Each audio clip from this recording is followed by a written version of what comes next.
2, 1. Savez-vous qu'aujourd'hui à La Réunion, 100% des déchets alimentaires vont directement en centre d'enfouissement, des déchets alimentaires des ménages? Et savez-vous qu'aujourd'hui, ces mêmes déchets alimentaires représentent 38% de la poubelle de tous les ménages réunionnais? Bonjour, je suis Laurent Denmont et je représente les Alchimistes Pays. Je suis aussi président du réseau Compost Citoyen Réunion et aujourd'hui, je vais vous présenter un petit peu comment je gère l'ensemble des déchets organiques, les biodéchets comme on appelle ça, au sein de ma maison. On est dans le cadre de l'opération Tous au compost qui se déroule sur l'ensemble du territoire national du 26 mars au 10 avril et on est sous les tropiques à La Réunion et je vais vous inviter à faire un petit tour. Donc on va aller directement dans la cuisine, on va voir un petit peu comment je gère ça avec un bioseau dans la cuisine, en fait, bioseau que je vais directement emmener pour les poules. J'ai un petit compost aussi, juste un petit peu dehors, un petit compost j'ai envie de dire de transit, en fait, avant de l'envoyer directement dans mon grand compost. Je gère aussi mes déchets avec les poules, comme je vous disais. J'ai des poules un petit peu plus bas qui transforment mes déchets alimentaires en œufs. Et j'ai un vermicompost. J'ai un vermicompost qui me permet de tester un petit peu ça. Et puis avec les enfants, c'est assez sympa. Donc j'ai la chance d'avoir un jardin, et ça c'est essentiel parce que aujourd'hui le jardin me permet de gérer, parce que c'est un écosystème très riche qui me permet d'assimiler toute une série de déchets organiques.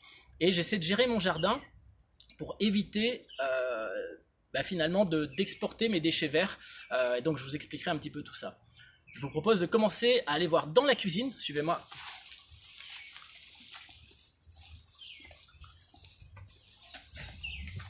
Alors on arrive ici dans la cuisine,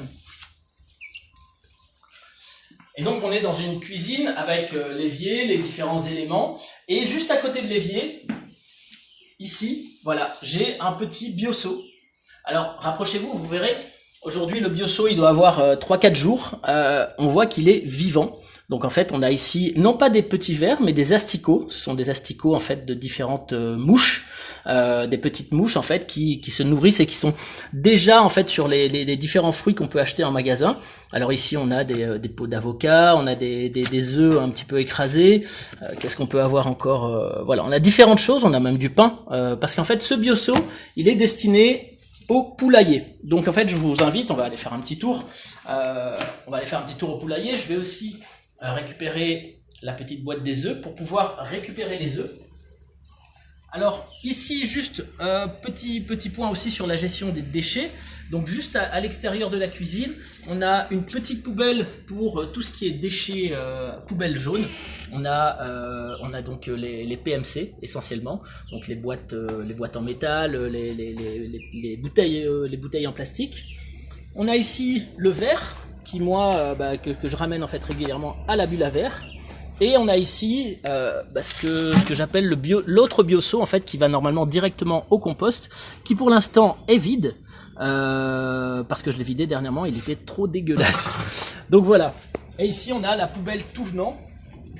Alors la poubelle tout venant, effectivement, on retrouve tous les emballages classiques d'une poubelle dans laquelle on met tout le reste. Suivez-moi. Alors ici on le verra tout à l'heure. Ici on a le vermicompost, mais on ira faire un petit tour tout à l'heure.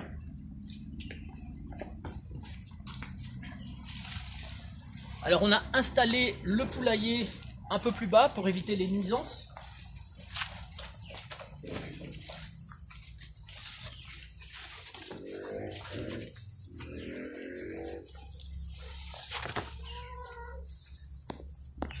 Approchez-vous. Alors le poulailler il est en contrebas. On les voit, approchez-vous, vous voyez les poules un petit peu plus bas. Oups là, elles attendent, alors elles savent que régulièrement je les nourris par ici, donc là elles sont en train d'attendre en fait ce que je peux leur envoyer. Et donc on voit le poulailler, il y a pas mal de bananiers, on a arboré un petit peu le poulailler pour qu'il ne soit pas directement au soleil en général. Et on a ici, regardez, ici on a le pondoir avec, alors là il est complètement envahi de plantes grimpantes, donc on doit mettre un petit coup de nettoyage aussi. Et on a installé le pondoir juste ici. Alors rapprochez-vous. On a une poule qui est ici et qui reste à couver en ce moment. Alors je ne sais pas très bien pourquoi. Laisse-nous, hop hop hop. Allez, allez, allez. Laisse-nous un petit peu. Hop, hop, hop. On va voir un petit peu s'il y a des œufs. Hop, hop, hop. Elle n'a pas très envie de nous laisser ses œufs. Oh, il y en a par terre même. Donc il y a pas mal d'œufs aujourd'hui. Alors, je vais donc directement les récupérer. Alors il faut savoir que les poules en général elles pondent un œuf par jour. Sachant qu'on a 4 poules, et bien là ça fait bien 3 jours à peu près qu'on n'a pas ramassé les œufs. Et donc on en a 6, 7, 8, 9. Est-ce qu'il y en a d'autres? Non, voilà, on a 9 œufs aujourd'hui à récupérer. Ça, tu peux revenir si tu veux. Voilà. Et on va pas la déranger plus que ça. Et je vais donc envoyer aux poules. Par ici les poules. Alors, croyez-moi, elles font le tri elles-mêmes. Je vous propose, même je vais déposer. Alors ici on voit en fait les restes des petites larves en fait qui sont un véritable petit dessert pour les poules. Donc ce que je propose c'est que je les laisse directement sur place. J'irai le chercher par après. Et je vous invite à remonter. Ah, elles sont sympas, hein. Allez, venez. Alors ici c'est un espace que je tonds régulièrement aussi. Parce que le poulailler doit être facilement accessible. D'ailleurs j'ai tondu hier. Hier on voit j'ai récupéré les tontes de gazon en paillis. Que je mets en paillis en fait ici. D'ailleurs on a pas mal de tangs en ce moment qui aiment bien en fait quand je paille l'ensemble des plates-bandes. Et ça me permet comme ça de couvrir le sol et d'avoir un sol riche. Je vais vous approcher un petit peu si vous voulez. Donc en fait on a vraiment un sol qui reste humide, qui est assez brun parce qu'il est très riche. Il faut savoir qu'on est juste en dessous de la cuisine et que ça fait maintenant à peu près 1 an et demi qu'on habite ici et que je vide tous les jours en fait la machine à café sur place. Donc voilà, du coup ça enrichit un petit peu tout ça. Ah ben voilà, ici on voit les restes un petit peu de café que je mets par ici. Et du coup il y a plein de différentes graines qui poussent naturellement. Alors ici je crois qu'on a ça c'est du tamarin. Ça c'est du tamarin. Ici on a du longani. J'ai dû jeter quelques graines de longani. Ici je me demande si c'est pas du vaqua. Je sais pas pourquoi. Là on a de la mélisse. Là on a de la papaye. On a différentes choses qui poussent. Alors là c'est un petit peu l'endroit aromate. On a du coup du curcuma, du gingembre, un petit peu d'ayapana par ici qui pousse, un petit peu de thym, du céleri, des petits piments là que j'ai déjà récolté dernièrement. Je crois que ça c'est du manioc avec un petit peu de consoude aussi. Donc voilà un petit peu le petit espace à aromates. Alors il n'est pas suffisamment ensoleillé je pense et donc il pousse pas super bien, mais bon ça suffit pour une petite consommation personnelle. Alors on va passer maintenant au vermicompost. Alors je vais l'installer ici, je vous l'amène.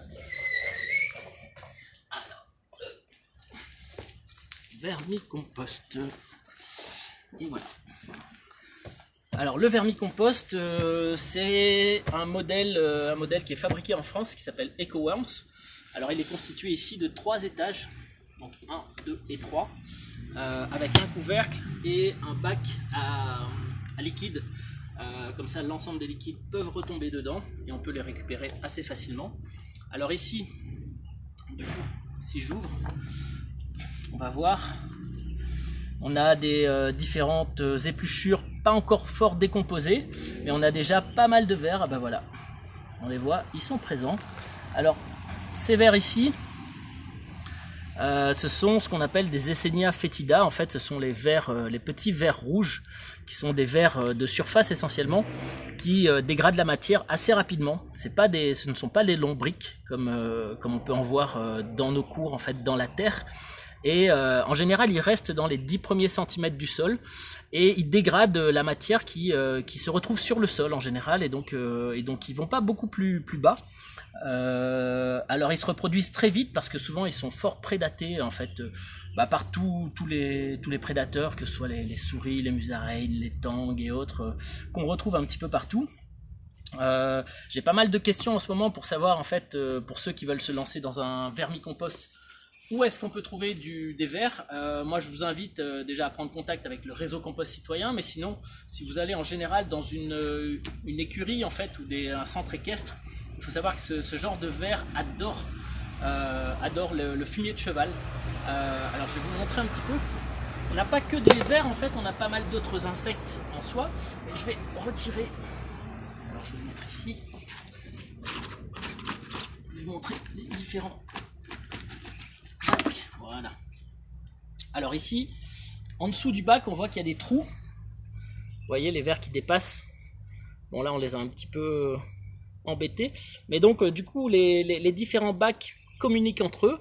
Et c'est ce qui permet aux vers de transiter d'un espace à l'autre. Alors ici, sur le dernier espace, on a la matière la moins bien décomposée. En dessous, on a effectivement une matière qui est bien plus décomposée. D'ailleurs, on la voit beaucoup plus fine. Qu'est-ce qui reste? En fait, c'est le minéral, les coquilles d'œufs. On a des graines de courge aussi qui restent ici. D'ailleurs, on voit qu'elles ont commencé à germer. Ça, c'est typiquement une graine de courge qui essaie de trouver le soleil et qui ne le trouve pas. Donc, c'est pour ça que les cotylédons restent jaunes. Qu'est-ce qui nous reste encore? Alors ici, je vois qu'on a une sorte de plastique. Je ne sais pas c'est dû à quoi. Peut-être quelque chose qu'on pensait décomposable, mais qui ne l'est pas. Est-ce un plastique, justement...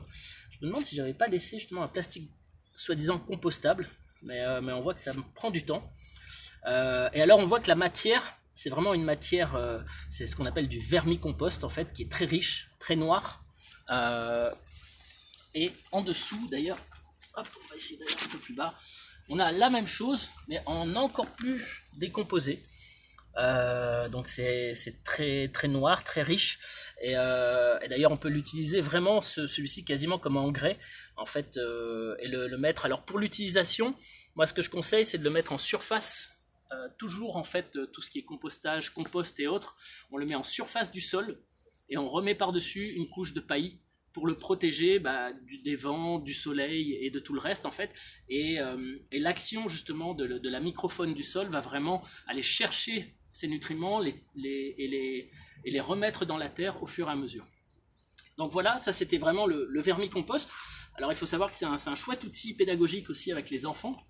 Alors je vous ai montré les différents bacs, et alors en dessous, on voit ici qu'on a le lixivia, donc en fait le jus de vermicompost, le jus de caca de vermicompost, et on peut le récupérer par un petit robinet qui se trouve ici. Et d'ailleurs on va juste faire la démonstration. Donc on peut déposer ça comme ceci, et j'ai ici ma petite bouteille, hop, pour laquelle je vais pouvoir récupérer, voilà, le jus de vermicompost en fait, qui est un engrais qui s'utilise en dilution. Donc celui-ci en fait on le dilue à 1/10, donc 10 portions d'eau pour une portion de vermicompost, et c'est quelque chose de très riche qui va booster vos plantes, fort azoté. D'ailleurs ça se vend en partie dans le commerce, je pense. Ici on en a parfois un petit peu trop, donc voilà, on va arrêter là maintenant. Je récupérerai le reste plus tard. Voilà. Alors, on a vu le vermicompost, on a vu le petit bioseau. Je vais rapidement en fait vous montrer un petit espace en fait, qui est mon espace ici. Approchez-vous. Simplement pour vous montrer, alors ça n'a pas grand chose à voir avec les déchets organiques, mais c'est le rocket stove. Donc c'est mon petit espace à cuisine extérieur, et le rocket stove c'est vraiment un mécanisme qui permet de cuire au feu de bois en utilisant très très peu de feu, et donc avec 4 pierres artificielles. Donc en fait le foyer il est ici, il rentre par ici, et en fait il y a un appel d'air qui va chauffer directement en fait la marmite, et il y a moyen de faire un carry avec un petit fagot de bois comme ça en fait. Donc c'est vraiment super intéressant, et ça permet à tout un chacun d'avoir un petit feu extérieur. Je vous invite à me suivre à nouveau. On va descendre. Alors, hop, je vais récupérer récupérer. Alors ici on est dans le jardin, donc c'est un espace qu'on utilise régulièrement, donc on a la table ici où on mange régulièrement, et alors c'est un espace que je tonds pour qu'on puisse profiter tranquillement de cet espace. Mais venez, je vais vous montrer un petit peu. Donc ici pareil, c'est vraiment un espace assez plat où que je vais tondre pour pouvoir en profiter. Et alors un peu plus bas, vous allez voir, en fait, il y a tout un espace que je n'utilise pas beaucoup et que je vais gérer, on appelle ça en gestion différenciée, c'est-à-dire que je vais tondre simplement le chemin et garder en fait les herbes sur le côté. Alors d'une part parce que ça m'évite de tondre trop souvent, mais aussi surtout ça va permettre vraiment c'est vraiment intéressant pour la biodiversité. Donc moi ça me permet de régulièrement d'avoir des différents insectes, différents endormis un peu partout. Vous voyez, le jardin est assez luxuriant. Alors justement c'est intéressant de régulièrement couper un petit peu parce que on a quand même pas mal de plantes qui poussent très très vite à La Réunion. Et donc régulièrement je fais ce qu'on appelle du drop and chop. Donc on coupe et on va ensuite mettre sur les plates-bandes. Alors là j'ai différents types de plates-bandes ici notamment. J'utilise aussi une forme de plate-bande alors autour de cet arbre. En fait il y a pas mal de déchets qui s'accumulent et donc voilà. Mais je vous invite à venir. Donc vous voyez ici ce petit cheminement que je préserve en fait, qui permet de faciliter finalement les différents passages. On a des herbes hautes qui restent sur le côté, mais c'est pas grave.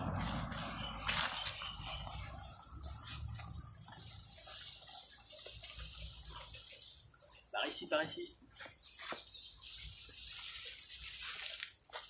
Attention à la feuille.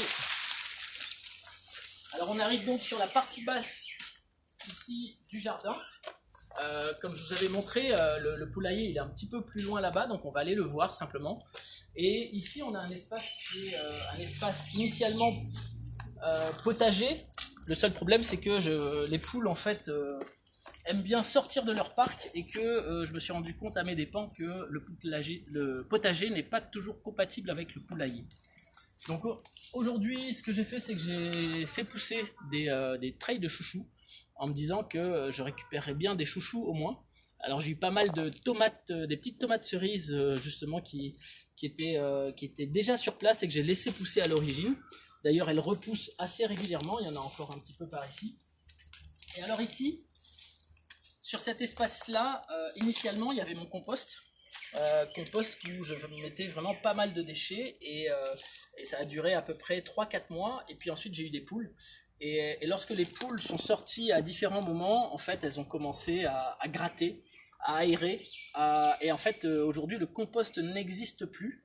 Sachant qu'en fait, les poules l'ont un petit peu réparti partout. Voilà. En fait, je suis en train de réfléchir à me dire comment est-ce que je peux faire un potager aujourd'hui parce que j'aimerais planter pour l'hiver, parce que c'est le moment où on plante les salades, les tomates éventuellement, notamment au tampon, parce qu'en fait, il y a beaucoup moins de mouches des fruits. Mais du coup, il va falloir que je laisse les poules dans leur poulailler. Mais venez, je vais vous montrer un petit peu le poulailler. Donc ici, on est dans une partie un peu plus sauvage. Il y a des plantes grimpantes, il y a aussi ma treille de chouchou, on a des bananiers qui poussent un petit peu partout. Et notamment le poulailler.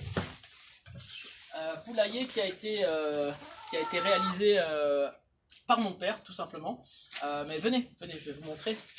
Donc ici on a le poulailler, un espace au sol en fait où elles peuvent s'abriter en cas d'intempéries. Et alors, comme vous voyez, en fait, on a créé des petits espaliers, en fait, avec notamment en haut ici un espace où elles vont dormir. En fait, c'est ici qu'elles dorment le soir. Donc sur les, voilà. Hop là. Hop là. Ça fait quelques temps que je suis pas venu. On va dégager un petit peu tout ça, comme ça on voit un peu plus clair. Et voilà. Donc en fait ici on voit qu'elle se repose ici et c'est là qu'elle dorme. Et le pondoir il est juste un petit peu plus haut. Donc voilà, j'espère que ça vous aura plu. Alors, qu'est-ce que je leur donne à manger? Donc je leur donne aussi des graines, bien entendu, pour compléter leur alimentation. Mais j'essaye au maximum de leur donner des déchets verts et des déchets de cuisine.